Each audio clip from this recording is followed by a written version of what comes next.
శ్రీ గురుభ్యో నమ. మహాగణాపతి నమ. శివాయ గురు నమ. శ్రీ కామేశ్వరి నమ.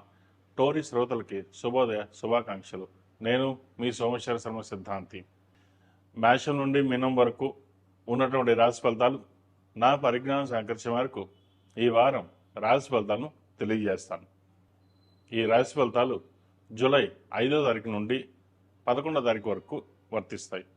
ముందుగా గోచారం.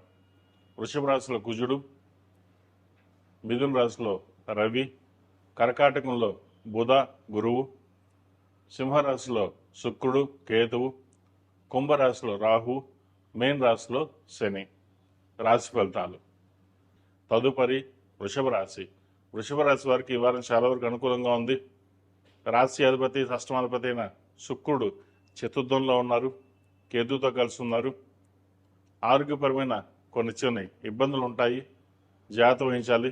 స్టమక్ సంబంధించింది, అసిడిటీ, ఇండైజెషన్, వీటి వల్ల కొంచెం ఇబ్బందికరమైన వాతావరణం ఉంటుంది.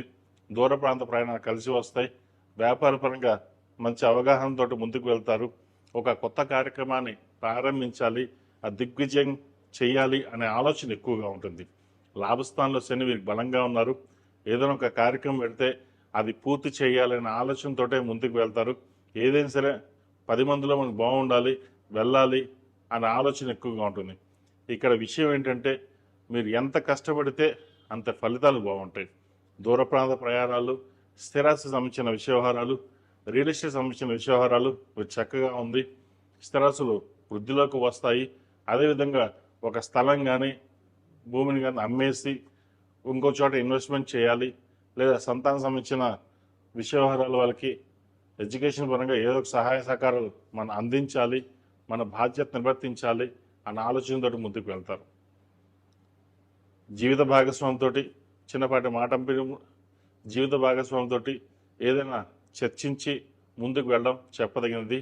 అదేవిధంగా భాగస్వామి వ్యాపారంలో చిన్న చిన్న మనస్పర్ధలు వచ్చే అవకాశం గోచరిస్తుంది. కోపాన్ని తగ్గించుకుని సమయస్ఫూర్తితోటి ఒక నిర్ణయానికి వచ్చిన తర్వాత ముందుకు వెళ్ళండి. ఏదైనా ఒక పని చేసేటప్పుడు అన్ని విధాలుగా బాగుందా లేదా ఆలోచన చేయాలి, లేకపోతే మనసు పరిపరి విధంగా ఉంటుంది. దశమ స్థానంలో వృత్తి స్థానంలో రాహు ఉన్నారు. ఒక కార్యక్రమం తలపెడదామంటే మధ్యలో ఆటంకాలు ఎదురవుతాయి. ఇలా వచ్చిన ఒక ఉద్యోగం వచ్చిందనుకుంటాం, అది ఉద్యోగం రాదు. ఇంటర్వ్యూ ఇవ్వాలి వస్తుంది అనుకుంటే అది ఇంటర్వ్యూ పోస్ట్ పోన్ అవుతుంది.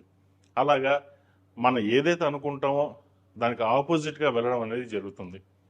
ఏదైనా సరే ఒక నిర్ణయానికి మీకు మీరుగా తీసుకుని ముందుకు వెళ్ళినట్లయితే మంచి ఫలితాలు సంప్రాప్తి. రియల్ ఎస్టేట్ రంగంలో ఉన్న వారికి, సాఫ్ట్వేర్ రంగంలో ఉన్న వారికి కాలం అనుకూలంగా ఉంది. నూతన ఉద్యోగ ప్రయత్నాలు కలిసి వస్తాయి. ఒక రియల్ ఎస్టేట్లో కొత్తగా ప్రాజెక్ట్ తీసుకోవాలి, సొంతంగా చేయాలనుకుంటారు.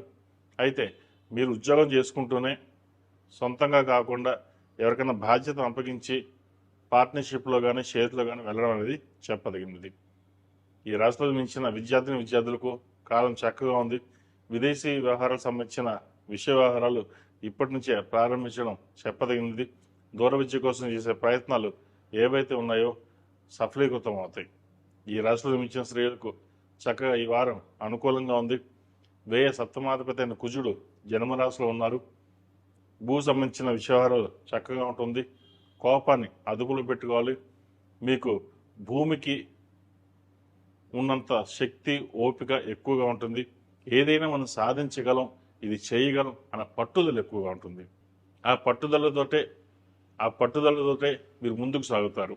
ఎవరు ఏం చెప్పినా సరే ఎవరి మాటలు వినకుండా మన ఓన్గా మనం వెళ్ళాలి, మనకంటూ ఒక స్థానం సంపాదించుకోవాలి అనే ఆలోచనతో ఉంటారు. అదేవిధంగా ప్రభుత్వ ఉద్యోగం కోసం ప్రయత్నం చేస్తున్న వారికి చక్కగా ప్రయత్నాలు ప్రారంభించవచ్చు.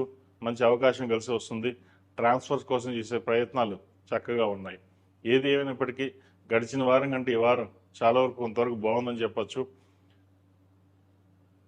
అష్టమాధిపతి లాభాధిపతి అయిన గురువు తృతీయ స్థానంలో ఉన్నారు. చతుర్థాధిపతి అయిన రవి ద్వితీయంలో ఉన్నారు. డబ్బులు ఖర్చు విషయంలో చక్కగా డబ్బులు వస్తాయి, కానీ ఖర్చు మన చేతిలో లేకుండా ఉంటుంది. ఖర్చు ₹1కి ₹2 ఖర్చు చేస్తారు. సేవింగ్స్కి ప్రాధాన్యత ఇవ్వడం, ఏదైనా ఫిక్స్డ్ డిపాజిట్ కానీ బంగారం మీద కానీ ఇన్వెస్ట్మెంట్ చేయండి, మంచి ఫలితాలు సంప్రాప్తిస్తాయి. ఈ రాశిలో జన్మించిన వారికి కలిసి వచ్చే సంఖ్య 7, కలిసి వచ్చే రంగు గ్రీన్. ఏదైనా పని మీద బయటకు వెళ్ళినప్పుడు సోమవారం కానీ గురువారం అడిగిన వెళ్ళండి, మంచి ఫలితాలు సంప్రాప్తిస్తాయి. ఈ రాశి వారు ప్రతిరోజు ప్రతినిత్యం హనుమాన్ ఒత్తులతో దీపారాధన చేయడం, అదేవిధంగా శనివారం నాడు నవగ్రహ ఒత్తులతోటి దీపారాధన చేయండి, మంచి ఫలితాలు ఉంటాయి.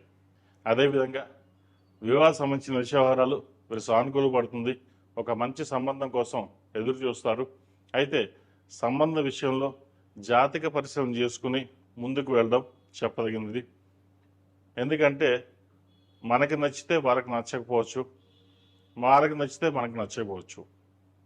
జాతకాలు బాగున్నా ఏదో విధంగా మధ్యవర్తి ఇబ్బంది పెట్టే విధంగా పెళ్లి చెడగొట్టే వాళ్ళు బోలు మంది ఉంటారు. కాబట్టి ఎవరిని నమ్మకుండా మీకు మీరుగానే ఆలోచించి నిర్ణయం తీసుకోండి, మంచి ఫలితాలు సంప్రాప్తిస్తాయి.